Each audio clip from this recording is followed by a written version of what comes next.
Hello viewers, welcome to দিদি রান্নাঘর channel. আজ আমি শেয়ার করব একদম ঝরঝরে ও সুস্বাদু ফ্রাইড রাইস কীভাবে বাড়িতেই রান্না করে খেতে পারো। তো সম্পূর্ণ রেসিপিটি দেখার অনুরোধ রইল। ভালো লাগলে একটা লাইক, শেয়ার ও চ্যানেলটি সাবস্ক্রাইব করে পাশে থাকা বেল আইকনে ক্লিক করে দেবে পরবর্তীতে নতুন নতুন রেসিপির আপডেট সবার প্রথমে পেতে। তো চলো দেখে নেওয়া যাক এই ঝরঝরে ফ্রাইড রাইসটা আমি কিভাবে রান্না করেছি। তো দেখো, ফ্রাইড রাইস রান্না করার জন্য বিনস, গাজর, ক্যাপসিকাম সব কিছু ভালোভাবে ধুয়ে নিয়েছি। বিনসগুলো ছোট ছোট করে কেটে নিচ্ছি। আর এখানে মটরশুঁটির দানা ছাড়ানোই আছে, এগুলো ধুয়ে নিয়েছি। এখানে 500 গ্রাম লং বাসমতি রাইস ভালো করে ধুয়ে 30 মিনিটের জন্য ভিজিয়ে রেখেছি। দারচিনি ও এলাচটা শিলপাটায় মিহি করে গুঁড়ো করে নিচ্ছি। ঘি, গোটা গরম মশলা, গোটা গরম মশলার মধ্যে আছে এলাচ, দারচিনি ও লং। আর লাগবে কাজু, কিশমিশ। চলো এখন আগে বিনসগুলো ছোট ছোট করে কেটে নিই। আমি আর যেইভাবে রান্নাটা করছি তোমরাও ঠিক সেইভাবে করো, দেখবে একদম কম সময়ে রান্না হয়ে যাবে। আবার ফ্রাইড রাইসটা খেতেও হবে দারুণ টেস্ট। তো রান্নাটা আমি ওভেনে করব, তাই ওভেনটা জ্বালিয়ে নিচ্ছি। ওভেনে একটা কড়াই বসিয়ে কড়াইটা গরম করে নিচ্ছি। গাজরটাকে এইভাবে পাতলা পাতলা লম্বা করে কেটে নিচ্ছি। তোমরা চাইলে চৌকো চৌকো করেও কেটে নিতে পারো। গরম হয়ে গেছে, এবার সাদা তেল দিয়ে দিচ্ছি। 20 গ্রাম পরিমাণ সাদা তেল দিয়ে তেলটাও গরম করে নিচ্ছি। তেলটা গরম করে নিয়েছি। গরম তেলে ছোট ছোট করে কেটে রাখা বিনসগুলো দিয়ে ফ্রাই করে নিচ্ছি।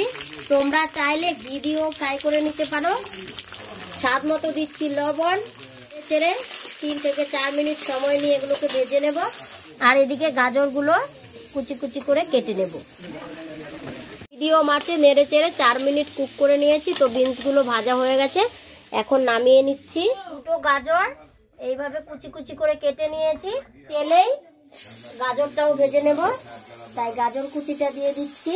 সামান্য পরিমাণে লবণ দিয়ে দিচ্ছি। গাজরটাকেও নেড়ে চেড়ে 3 থেকে 4 মিনিট সময় নিয়ে ভেজে নেব।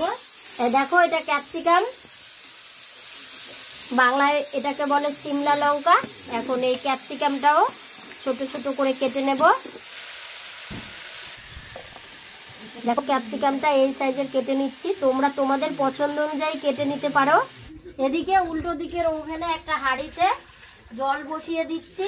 জলটা বেশি করেই দিতে হবে। 100 গ্রাম চালের জন্য 2 লিটার পরিমাণ জল দিয়ে দিয়েছি। জলটা বেশি হলেও কোনো ব্যাপার নেই, কিন্তু কম যেন না হয়। জলে দিয়ে দিচ্ছি 1 টেবিল চামচ পরিমাণ সাদা তেল, দিচ্ছি একটা তেজপাতা, দিচ্ছি গোটা গরম মশলা।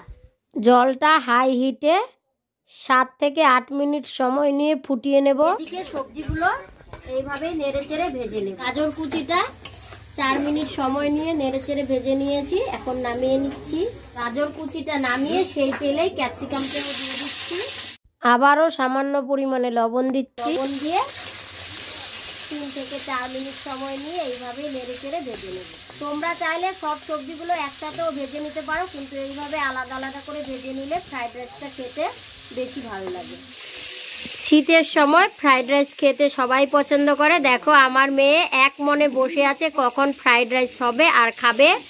3 মিনিট ক্যাপসিকামটা নেড়ে চেড়ে ভেজে নিয়েছি। একই সাথে মটরশুঁটিগুলোও দিয়ে দিচ্ছি। এবার এই ক্যাপসিকামের সাথে এই মটরশুঁটিটা আরও 2 মিনিট সময় নিয়ে ভেজে নেব। মটরশুঁটি ও ক্যাপসিকামটা টোটাল 5 থেকে 6 মিনিট সময় ভেজে নিয়েছি। তো ভালোভাবে ভাজা হয়ে গেছে, এখন নামিয়ে নিচ্ছি। 8 থেকে 9 মিনিট সময় নিয়ে জলটাকে টকবগিয়ে ফুটছে।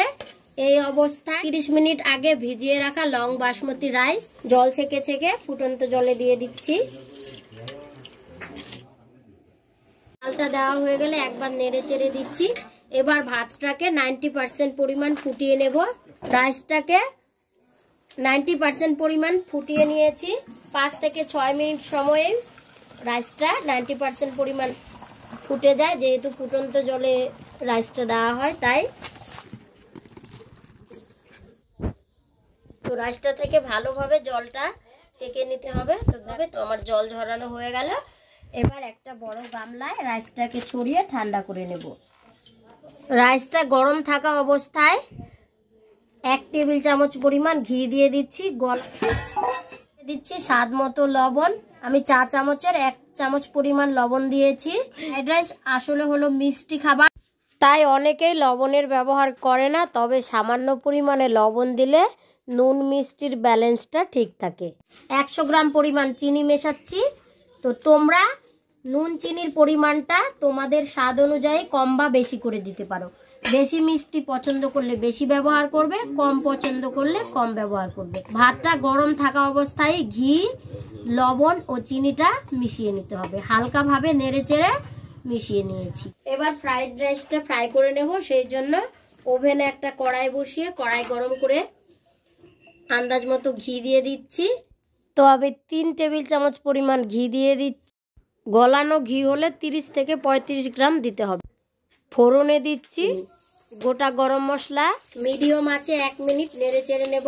ইমান কাজু কিশমিশ উনান বা ওভেনের আঁচটা লো করে কাজু কিশমিশটা দিয়ে আরও 1 মিনিটের মতন ফ্রাই করে নিয়েছি। ভেজে রাখা সব সবজিগুলো দিয়ে দিচ্ছি। ওভেনের আঁচটা এই সময় লোই আছে। রাইসটা পুরোপুরি ঠান্ডা হয়ে গেছে। অল্প অল্প করে রাইস দিয়ে সবজির সাথে মিশিয়ে নেব।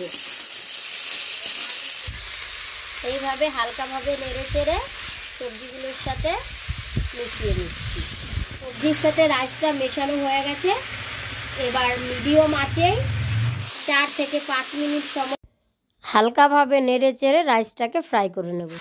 অবশ্যই এইভাবে 30 সেকেন্ড পরে পরে হালকাভাবে নেড়ে চেড়ে দিতে হবে। এইভাবে 2 মিনিট সময় ফ্রাই করা হয়ে গেছে। আমি যে এলাচ ও দারচিনিটা গুঁড়ো করে রেখেছি সেটা 1 টেবিল চামচ পরিমাণ এইভাবে ছড়িয়ে দিয়ে দিচ্ছি।